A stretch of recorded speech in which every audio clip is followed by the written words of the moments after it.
Madam Rebecca. Siku hizi I'll mix the language, okay? Ili tuingiane kabisa. Siku hizi watu wanatembea barabarani wakiongea, isn't it? Watu wanajiongelesha. Nani hajajiongelesha? Tuongee tu kweli, tuko hapa. So we are all okay, eh? Atujiongeleshi ilienda wapi, kafanya namna gani? Lazima tujiongeleshe, isn't it? We normally call meetings, eh? We normally call meetings. Now, what's the role of the family in mental health and well-being? That's very true. I want to start from where Daktari spoke about trauma. Yes. And I can tell these participants that the biggest challenge that we are having in our marriages is because of our past trauma.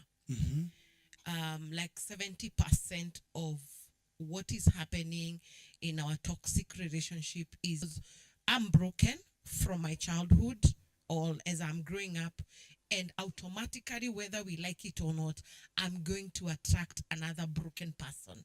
Because whatever you are and who you are, you attract that. Yes. You can't attract whatever you are not. And so mental health now comes there, where now we are championing. Now, days are gone where we just used to go to church and have those counseling. We must do the work of dealing with the brokenness before we settle. Now, when we come from now the trauma, as Dr. talked about, someone with trauma does not know how to talk. They don't know how to talk to themselves, neither to talk to other people. And with trauma, we've been conditioned to shout, to cry. And so we shout to each other with my spouse. In terms we are communicating. Someone with trauma doesn't know how to express their feelings or their needs. And so I'm also expecting the other person to read my mind. Right. Because we do not know how to express. And the same, we cascade it down to our children. And that's why you're saying we are in a crisis mode. Because we must look good, especially as Christians, we won't hide. We become very good out there. We have a perfect image. Hallelujah. Because of the brokenness, we wouldn't like to show our brokenness. So what do? We have some mask. And so if you ask people out there about Becky, my pastor, everyone can give you. Remember, Becky is the good giver. She's the one who arranged flowers in church and everything. And so everyone, the pastor and everyone and my neighbors, they know a very perfect Becky. But behind the door, I'm a minister to my husband. I love what Dr. said, that it's time women, we also work on ourselves. Because now we are using our mouth and whatever is happening, the empowerment, which is very good. I've been working for GVLC, Nairobi Women, for the last 13 years. And I can tell you, gender-based is real thing. And that does not mean that we empower a woman to become toxic to the family setup. Therefore, we need to work on ourselves so that we know that there is a law of a woman, however empowered I am. With my PhD, I need to do what I'm supposed to do because that's nature. It's because now we are diverting from nature. And now we've gone. The other day, I also do a lot of work in social media. And I was advising young men, and I was telling them the red flags to check in a woman. And one of the red flags I told them, this young woman who is telling him that I can do, my mother told me, I can do what a man can do and do it better. That's a red flag. And I told it's a very big red flag. And this strong independent woman syndrome. I am not here to say that we don't need to be dependent. We are independent, but we need also to shape our girls in a way, because we are telling them our pain of our husbands who destroyed us. Now we are telling them marriage doesn't work. You know, you can't be strong and independent. Wow. So Aye. if I talk, Becky, marriage is my thing. If I Becky, talk, I can you talk. can and talk. Yes. Yeah, but the sun will stand. Becky, Yes. can I ask you something? I also talk from experience Yes. and from books, and I tell people, other than being a therapist for those many years, and I know that I've also gone through a difficult situation when I was young in my marriage, and there are things that I learned that I also contributed. Yes. And I had to learn them through the hard way, that my trauma contributed me behave, because I came from an alcoholic family. So you can imagine, and he also came from a certain class of the family. Those two things, hutu na tusi in the house.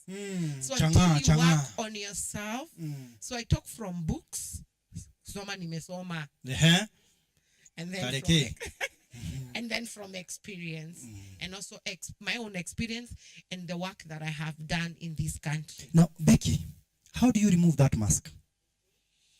Now, that mask that we wear help us cope.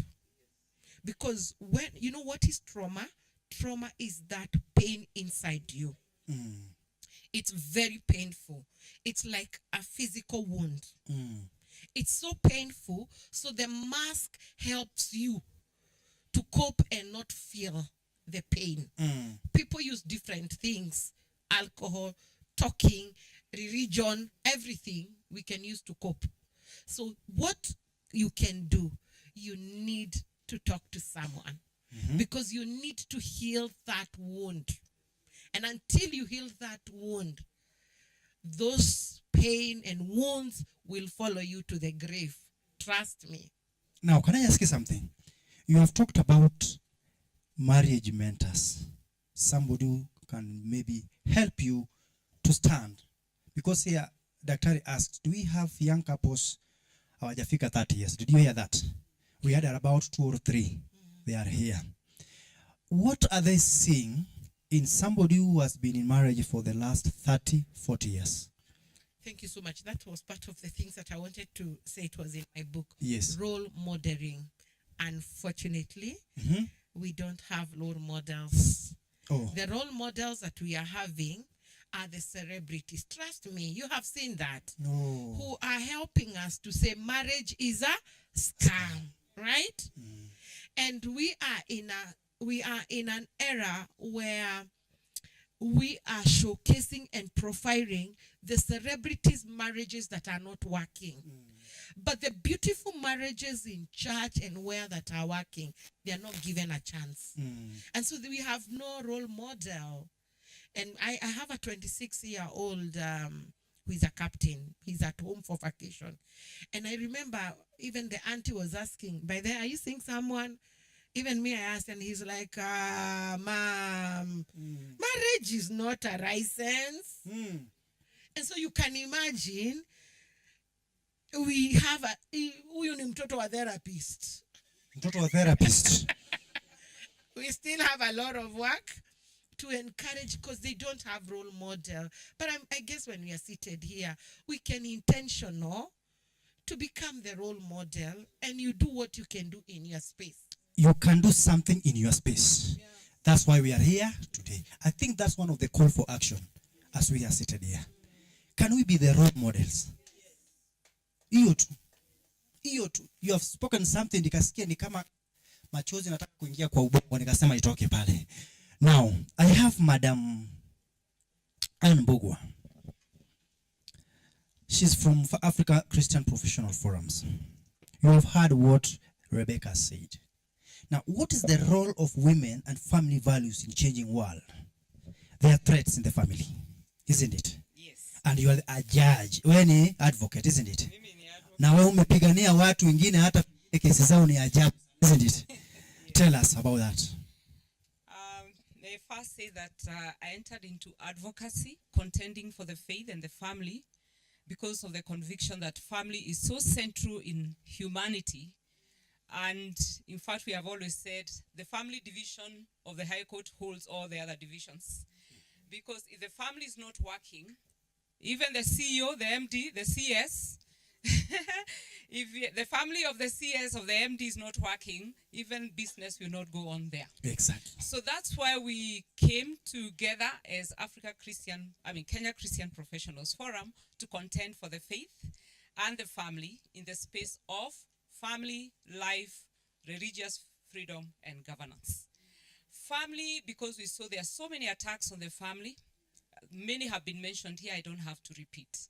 From domestic violence to breakup of families, we are having serious issues with the porn pandemic. We have permissiveness that has permeated every sector of society, and it is really beating the family. Economics, have become big issue. Is there love without finance?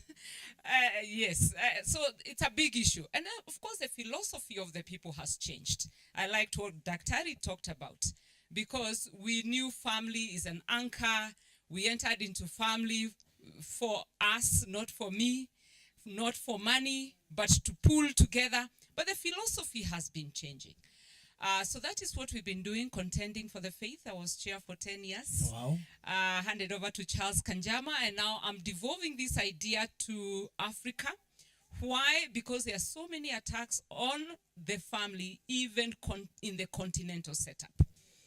The push to redefine family must be fought by people of goodwill. We are back to the garden gospel, or it's not politically correct maybe in some instances. But that is marriage as God intended. Yeah. We need to fight against the redefinition of the family. We need to fight against the whole culture of death that has come through abortions, domestic violence and homicide in families. Maisha imekuwa rahisi.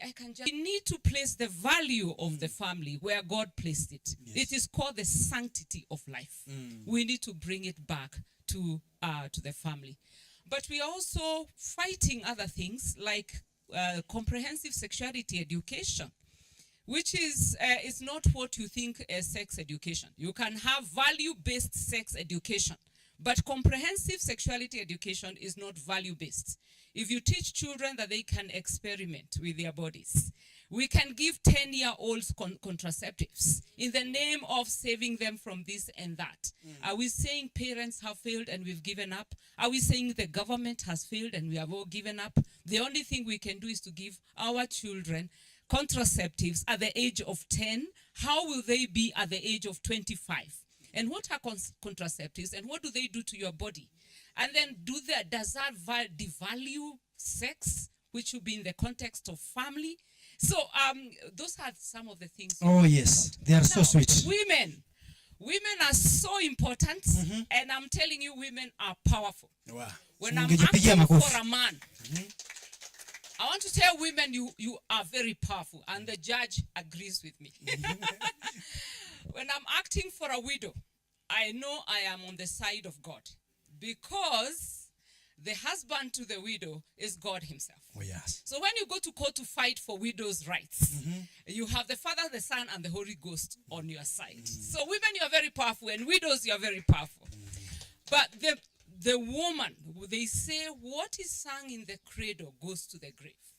Women man the cradle. And what women say over the years, children hear. So I started doing my own study. Any man who comes to me and says, I want to go through divorce, I always ask, what has your mother got to say about it? If the mother said, oh, good riddance, get rid of her. We are better off without her. It's going to be accelerated. But if a man says, no, think twice. I remember one who used to come to my office and says, my mother sent me a scripture as I was coming here about marriage, that I should give it another chance. Because of that, I could see hesitation. Women, we are very powerful. Your voice matters to your children. But I also want to say that women are great ambassadors, and I want to talk about a ministry that women man very well, which is a kitchen. It is very important for promoting peace. Jikoni, eh? Jiko. Yeah. Jikoni and peace. And Judge can tell us, there are many people who come and say, there is no cooking in my house. But I want to tell you the family of Rebecca. The family of Rebecca had food issue in the Bible. Yes, there was trading between Esau and Jacob on matters food. Ndengu. To bless, Isaac had to say, wenda utafute unlete tunyama. The ministry of food and the ministry of eating together need to be brought back to the family. A study has been done, and if you could watch, in fact, it was on BBC 2 weeks ago, the importance of eating together in promotion of family peace. When people eat together, they tend to share values, but they also have time to ask each other, how do you feel? You know, that is a question we hardly ask each other these days. We only deal with, how do I look? But she's told us, looks are very deceitful. We need to go to the heart and ask each other, how do you feel? So women are peace envoys in many ways, and you just need to look at many women in the Bible. I don't have time for it. I wish I had time for it. We'll get another time for a long day. Yeah, for now, a long day. Thank you. As the advocate and Yes. the advocacy, advocacy I'm an advocate for the family. for the family. Yes. In the Garden of Eden, Yes. God started with the family, isn't it? Yes. That's why he wrote Adam and Eve.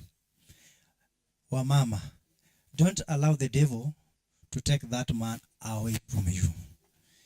He started with the family and he must finish with the family.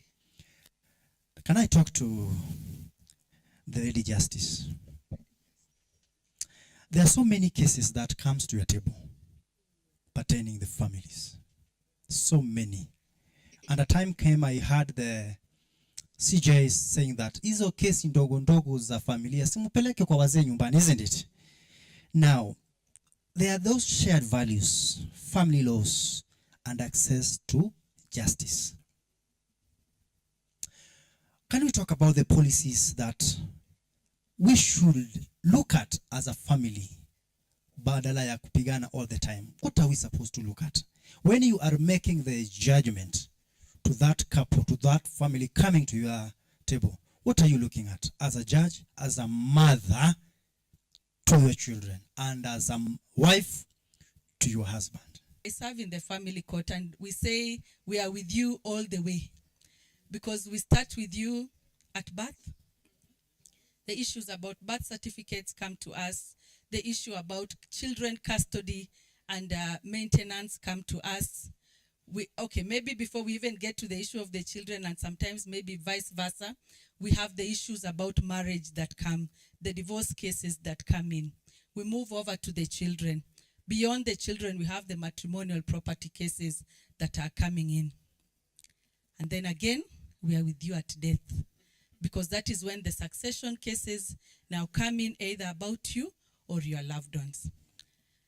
So when you talk about conversations about access to justice, it is really more beyond just waiting until when you are talking about a crisis moment.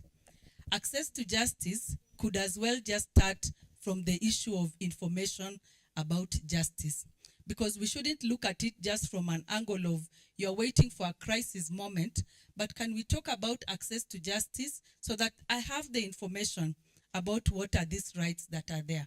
I have the information about what is it that I must protect as the dignity of my child, as the human rights. You know, conversations about human rights, sometimes we think that they are conversations that belong to the streets, to the NGOs and the human rights defenders. But issues about human rights start right through at the family. The conversation about dignity, because that is what I think our constitution really hands over to us, such that even when you are on the wrong, the constitution still guarantees and says that you are innocent until proven guilty, isn't it? But that's just the face of it and what we talk about when we talk about dignity. But dignity runs through to even how we treat one another in the home.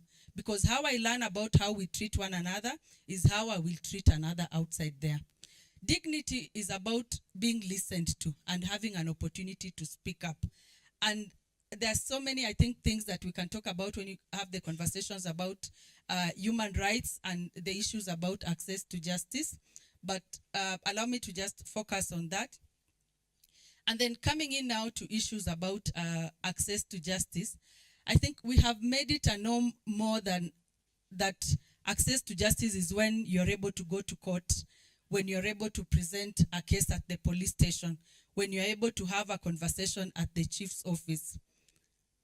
But we never fall back to look at instances where places and opportunities and spaces that are supposed to be safe spaces for conversations about access to justice now become the barriers to access to justice. We have conversations about when we say you are escalating a dispute, things about alternative dispute resolution, that sometimes we look at it from an angle of the quick resolution of the dispute, but there are other underlying issues when you talk about access to justice and the rights of parties. Do they have an opportunity to be heard when they're at the chief's office? Do they get an opportunity to be able to speak and tell the issues as they are when they are presented at the police stations? Do they have an opportunity to be able to be heard, or are we saying that access to justice means that the elders sitting somewhere, the court sitting somewhere and making the decisions without giving the opportunity, the parties an opportunities to be able to speak up? Currently in the children court, we are moving away even from the issue of when you talk about mediation, because when disputes come, what they tell you on the paper is so superficial. They never really tell you what is the background or what is happening in the issues at the real issues in dispute, if I may call that. So to be able to just bring it to the forefront is we are trying to look at it more in terms of child-inclusive dispute resolution, so that if we are talking about custody and a parent is saying, I want to have custody, and the other is pulling back and say, I am the one who wants custody, then we are giving an opportunity to the children for them to be able to relay and tell us what is really happening back at home. Issues about access to justice and using the platforms that we have to deny people opportunities to access justice. We've been accused sometimes, women, they say that when there are issues, they are involving us, our families, our relatives, our children. So we suppress them and we don't want to have them come out on the open because we feel like it's going to be embarrassing, it's going to shed a bad light in my family. But if you do that, whose justice are you denying? It is about the person who has been violated. And when you think that you are saving yourself, you're actually punishing this victim. And these are the things that now come out again as trauma in the future, and they come back to haunt them. And I think we never even forgive ourselves. Then now to the issue of conversations around policy and legislations is, of course, I think we've all been, or rather as a country, we've been progressive in terms of conversations about amendment to legislations. We were very quick to end the issue about the gender, the 2/3 gender rule. And of course, implementing it is a challenge, but at least we have it. So conversations again about policies that support the family, the implementation of the family policy that we have, and other policies that are coming up. But again, even as we look at the policies that are specifically geared at the family, specific legislations that are geared at the family, there are some areas that we can never separate from the family. So the conversations that should have quite some weight, even as we talk about the protection of the family, are policies and legislation that come out on the issue of the economic front. Because if a family is able to sustain themselves economically, then well, isn't it? There are conversations about the issue of health that you can never separate from the family, and conversations about the issue of health, because they affect them the most. So even then, as we're looking about access to justice and legislations that address the concerns that we could be having, focusing on healthcare is something that also really is important for policy conversations. We have issues about education that really weigh in on a family. They say you educate a child, or you educate a woman, you educate the entire, you say you educate a child, you've educated the family. You educate a woman, you have educated the entire society. So policies about that, and just looking at how are the laws and the policies that we are making, the frameworks that we are having, are they supporting what we would like to see achieved? And then again, always having an opportunity to reevaluate and look at these policies and the legislations we have, because what worked yesterday might work differently today, and we might need something better to be able to work out about tomorrow. Thank you. Wonderful. Watupe makofi. That have been filed with regard to those particular estates, and then sometimes we just try and see if we can link them with the information that we have, and then they follow up with those people so they can claim what they have. The challenge with when you don't know about means then that sometimes by the time you are making follow-up about it, there are even fraudsters who are there, isn't it? So if there are issues to do with shares, if there are issues to do with some money that were held in the bank, some majority of them get lost along the way because of the issue of fraudsters. But if you are lucky and they transit to the unclaimed financial assets, then what you should do is reach out to the bank, to the unclaimed financial assets, come to court and obtain a grant of letters of administration. And then with that letter of administration now that makes you a personal representative of your loved one who has died, you are able to access those assets now that had gone to the unclaimed financial assets. And there's a timeline, so if the time lapse, it reverts back to the state. State inakula hiyo pesa. Si ni ukweli? If you have not claimed it, tutajenga nazo nini? Barabara. Tupigie makofi Lady Justice. Allow me to invite Josephine Kirumba. Josephine, how are you? Hiyo mic inafanya? Iko sawa, si ndio? Mic inafanya? Yes. Oh, yes. Yes, it is. Mwana amepuliza. Here, we have universities, and you are a very good counselor, a very good motivator, a good speaker to young people. Now, there is this notion, na tumesema tu, marriage is scam kwa vijana. In the next 5 minutes, we want to speak about the youth, marriage, and the future of the family. Why do I say that? If our young people are not going to get married, then hatuna kizazi, isn't it? For example, all of you speakers who have spoken here, hakuna mtu amezaa watoto watano. Ni wawili watatu, isn't it? Even Dr. Gilda alisema, I have how many? 2. But if you ask Dr. Gilda, how many were you in your family? Atakwambia over 8. 6. Unasikia? 6. What will happen in the next 5 years if our young people are not going to embrace marriage? What is going on outside here? Okay, thank you, James. I think I want to start with what is going on out there. Yes.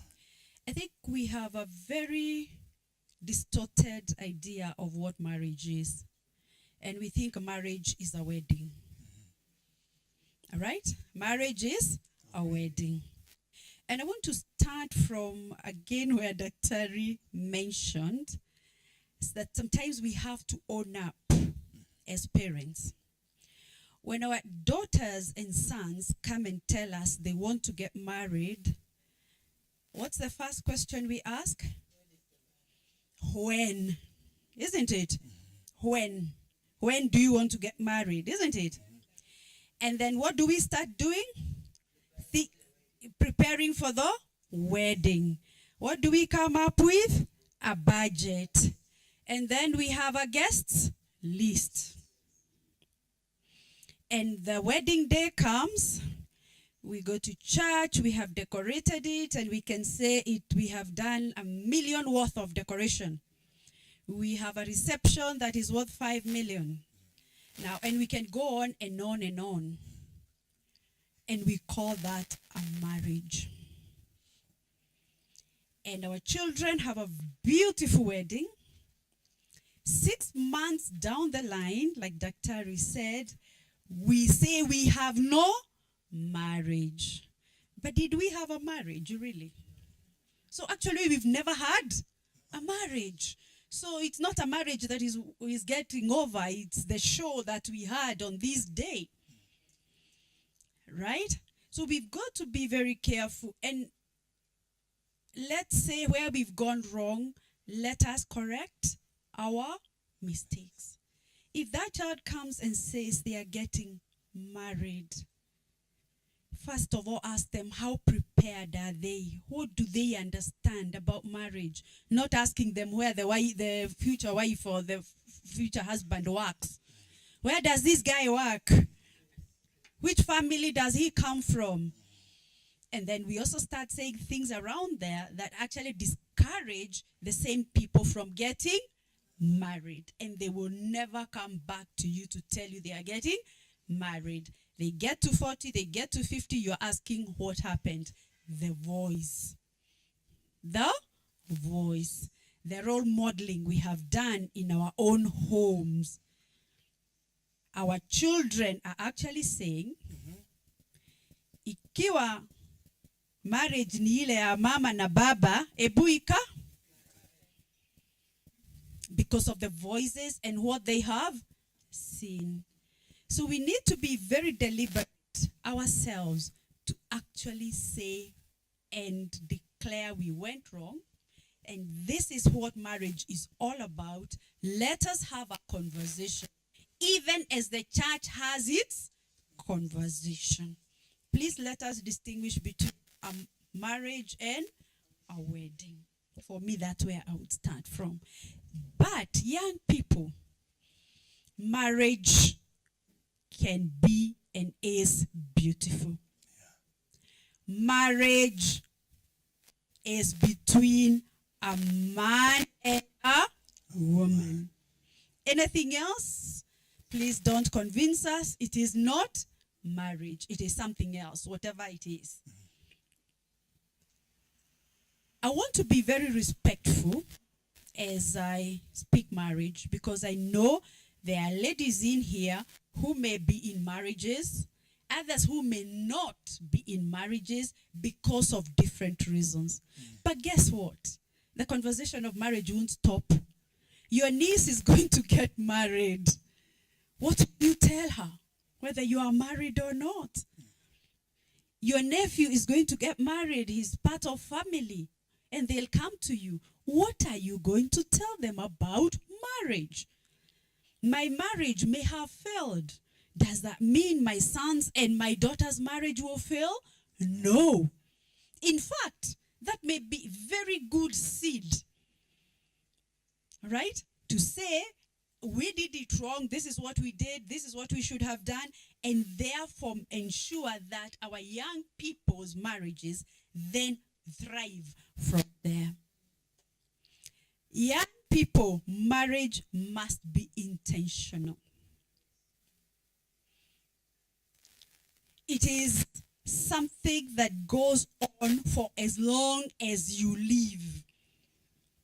Imagine, even if you get out of that marriage for whatever reason, you will have spent time, resources, you'll have had children in that you want for your children.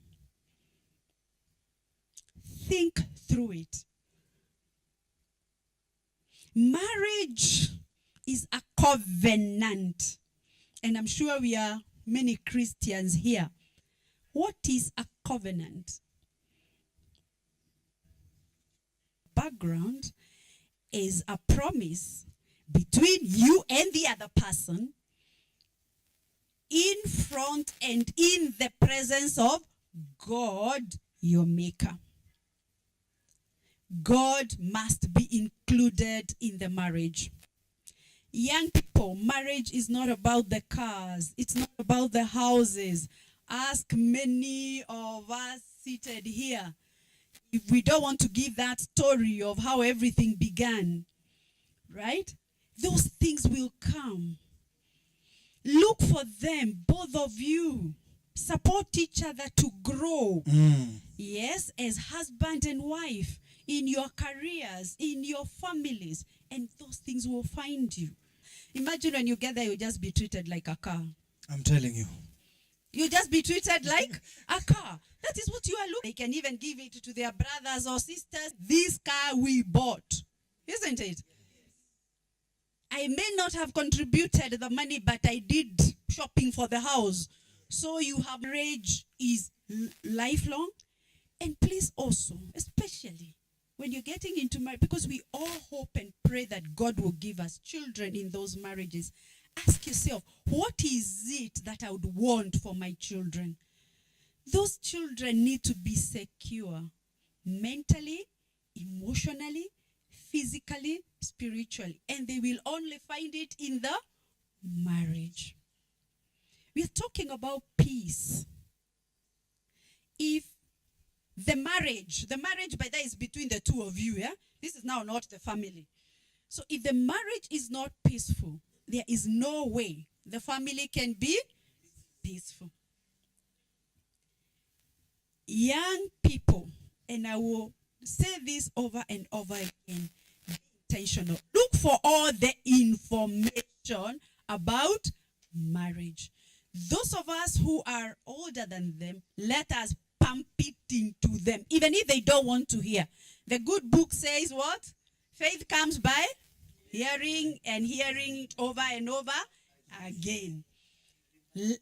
And remind them that marriage is God designed. It works. And where it does not work, because sometimes it may not work, and we want to pray that this goes to 0.001%. Yes. Always know the children brought up in a marriage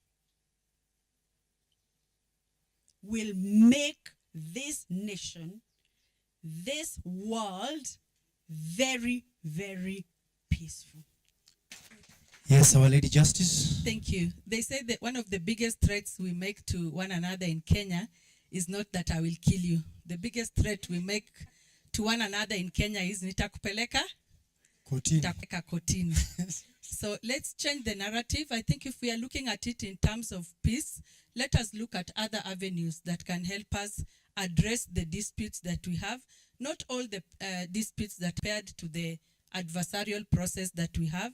It is cost effective. It gives you an opportunity to be able to address the real issue in dispute compared to the rulings and judgments that may come from court. But in the event that you end up in court, we are ready to resolve your dispute. Thank you very much. Let's clap for her. Karibu sana. Yes, I would say marriage is God's idea. So it's not going to change, and it's a good idea. So it's us to prepare ourselves to enter into marriage in readiness. They say the chances of the second marriage succeeding are lower than the first one.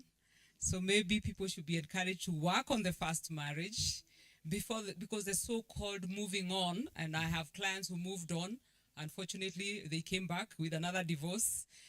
So this whole doctrine of moving on, drop and move on, it's a mirage of a kind. So let's work on these marriages because they are it's God's idea. And finally, the mentorship should not be underrated. You just need to think about Jezebel in the Bible, a terrible woman. Do you know what she raised? It was worse. So children learn what they see. So it starts with us. Thank you. It starts with us. Wapi makofi.